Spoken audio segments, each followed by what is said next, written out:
Hello, in this video I'm gonna show you how to change date and time on Xiaomi 14T and 14T Pro. In order to change the date and time, we need to go to the settings.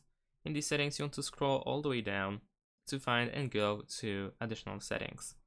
At the top, choose date and time. First, we have the date and time itself. We can set the date and time automatically, or we can of course disable this feature as well by tapping on the slider. If it's disabled, you can choose the date and the time. And in addition to that, we also can choose the time zone.